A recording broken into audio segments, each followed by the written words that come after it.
The second question that we need to address in the book of Isaiah is, what is the setting? What is going on in Israel and Judah? Why are these prophecies being spoken? Because we see this intermingling of oracles of judgment and hope.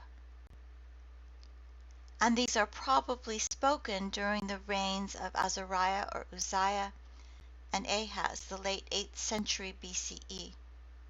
So what is going on with them? Why is Isaiah needing to be speaking to them?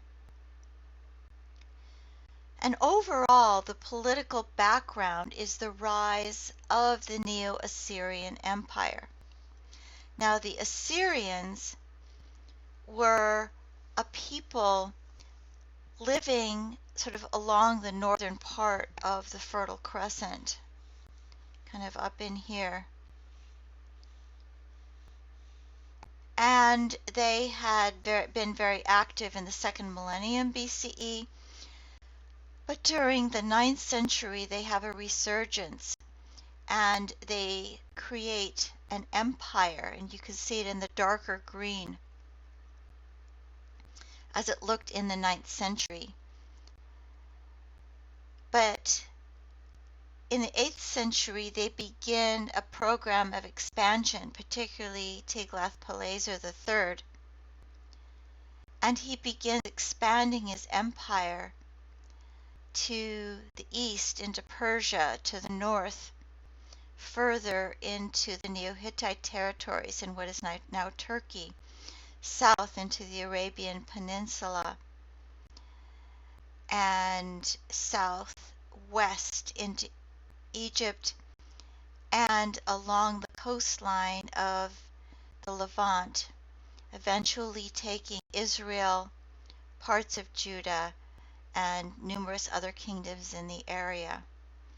The Assyrians were known for being extremely ruthless, and their policy was not only to conquer, but to deport people and spread them all over their empire so that they would have less chance of rebelling against Assyria.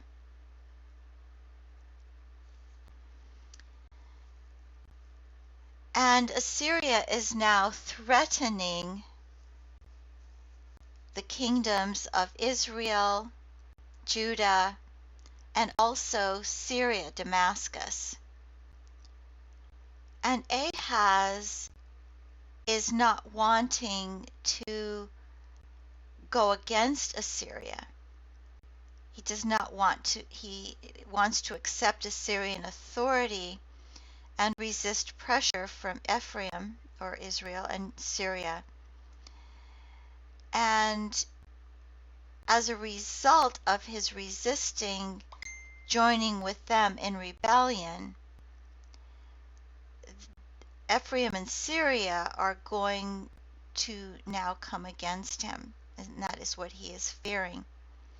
And Isaiah affirms that it is right for Ahaz not to join the rebellion, but he also does not want him to get help from Assyria against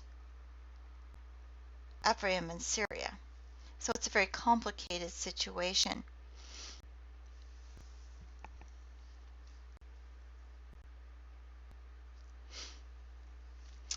Tiglath-Pileser III does invade, and within a short time he overcomes Syria and parts of northern Israel, along with most of the Syro-Hittite states to the north, and these become incorporated into the Syrian Empire.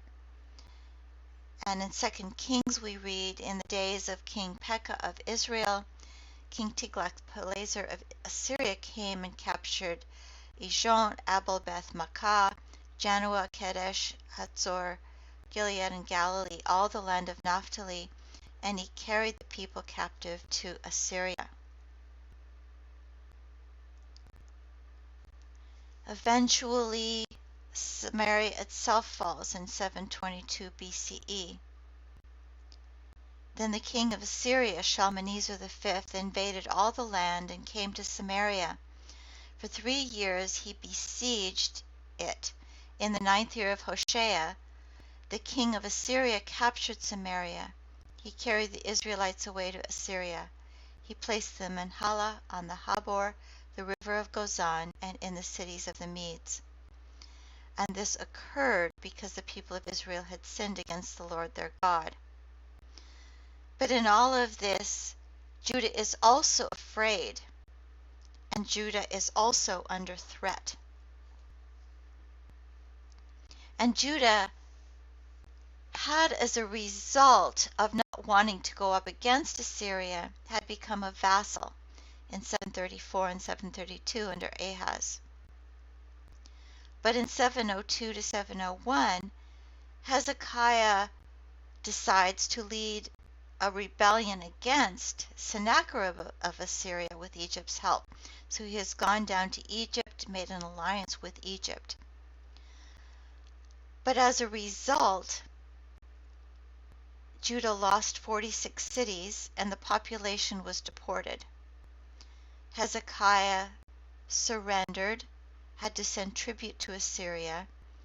Jerusalem was besieged, but at the last minute is saved as the Assyrian troops just sort of up and leave. According to 2 Kings 19:35 and following, that very night the angel of the Lord set out and struck down 185,000 in the camp of the Assyrians. When morning dawned, they were all dead bodies. Then King Sennacherib of Assyria left, went home, and lived at Nineveh. And then it talks about how he himself was assassinated. This same event that is recounted in Kings is later spoken of by the Greek historian Herodotus, and he attributes the fact that the Assyrians left to a plague of field mice. But indeed, Judah is spared, or at least part of Judah. Jerusalem is spared, but in a much weakened condition. In all of these prophecies for Isaiah, we see that a foreign coalition is a betrayal of Yahweh. The people are not to simply work at the political level. And because Isaiah is a prophet, he sees the weakness of Egypt. Egypt is no one to depend on. And there is an opposition between divine and political wisdom. We see later in chapter 31, alas for those who go down to Egypt for help and who rely on horses, who trust in chariots because they are many, and in horsemen because they are very strong. But do not look to the Holy One of Israel or consult the Lord. Yet he too is wise and brings disaster. He does not call back his words, but will rise against the house of evildoers and against the helpers of those who work iniquity. The Egyptians are human and not God. Their horses are flesh and not spirit. When the Lord stretches out his hand, the helper will stumble, the one helped will fall, and they will all perish together.